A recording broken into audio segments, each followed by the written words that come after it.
Je suis Kabirou Adjara, défenseur des droits humains, surtout des personnes handicapées en République du Bénin. Je tiens d'abord à vous dire un sincère merci. Merci parce que vous avez changé l'histoire des personnes handicapées en République du Bénin.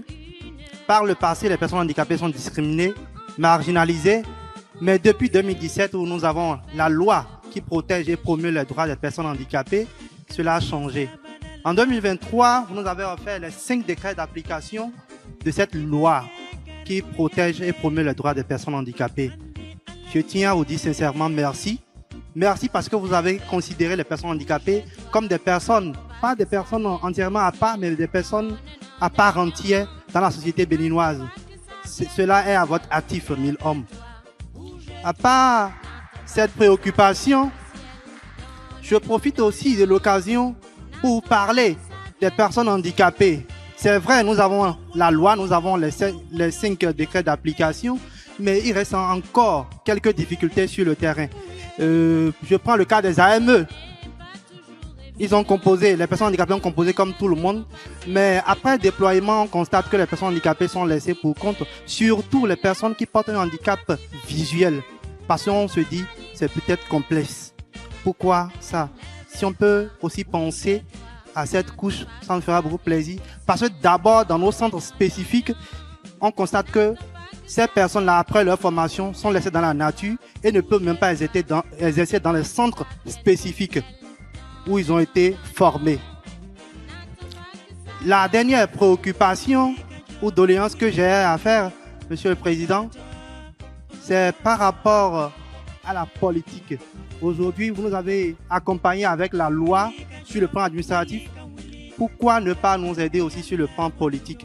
Ce n'est pas encore ça, nous ne sommes pas encore pris en compte et ça nous fera plaisir d'être pris en compte sur le plan politique. Pourquoi pas des nominations dans des ministères sectoriels nous concernant et même dans les autres ministères, parce que nous aspirons, nous voulons aussi contribuer au développement du pays, pas simplement consommer, pas être des consommateurs, mais montrer que nous pouvons aussi contribuer au développement de notre nation en passant par ces nominations. Et la dernière, pour totalement finir, c'est le certificat médical de handicap, parce que vous avez sorti la carte d'égalité de chance qui est partagée, distribuée dans tout le Bénin. Mais après la note officielle sortie par le ministre Benjamin Onkwati pour désigner les médecins en chef qui doivent établir ces certificats médicaux, figurez-vous que le montant n'est pas uniforme partout sur toute l'étendue du territoire national pour des certificats à délivrer pour des personnes handicapées pour l'obtention de la carte d'égalité de chance. Si possible aussi, carrément rendre ces certificats médicaux gratuits pour les personnes handicapées. Alors, j'ai entendu qu'on a pris des tests bien, on a pris des décrets d'application qui sont bien, mais est-ce que l'égalité des chances est encore déjà au rendez-vous? Non. Nous sommes encore loin de cet objectif de l'égalité des chances. Aujourd'hui, les personnes handicapées ou porteuses d'un handicap n'ont pas encore totalement leur place de la société. C'est réel.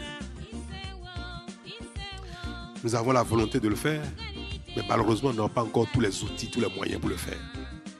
C'est très simple. Il y a seulement quelques semaines que nous avons installé une rampe, un équipement d'accès ici pour les personnes à mobilité réduite. Sinon, dans cette salle, quelqu'un qui est en chaise roulante n'a pas accès jusqu'à il y a 2 semaines. À moins qu'on la porte. C'est un exemple que je donne, mais c'est pareil dans l'administration. Quand l'administration n'est pas équipée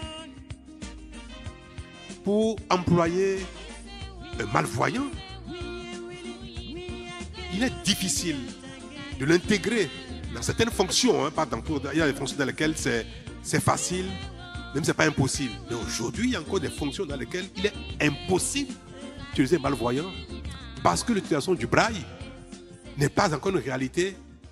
On n'a pas encore créé les couloirs d'utilisation de ces outils-là pour que la personne qui est malvoyante et qui utilise le braille puisse être efficace dans l'administration. Il y a des fonctions pour lesquelles c'est possible. Donc, toutes ces choses-là requièrent de l'investissement, du temps pour mettre nos infrastructures, nos entreprises, nos administrations à jour pour que les personnes ayant certains handicaps ne soient pas complètement à part, puissent être intégrées. On a la volonté, nous travaillons dessus petitement, mais je pense que nous y arriverons pas trop tard, mais il nous faudra un certain temps. J'ai été assez peiné de noter que pour avoir vos certificats attestant de votre handicap, cela est payant.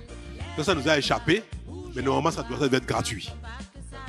Donc vraiment, c'est une observation que je viens de noter et de faire et qui sera corrigée, sera corrigée très vite, parce que ce sont aussi les petites choses qui facilitent un peu la vie à ceux-ci qui ont déjà tant de mal à être autonomes. Et s'il faut encore que pour les services publics, ils payent autant que les autres alors qu'ils n'ont pas les mêmes chances, c'est une façon de les pénaliser une seconde fois. Donc normalement, les actes administratifs doivent être gratuits pour les personnes ayant un certain degré de handicap. Pas tous les niveaux d'handicap, mais un certain degré.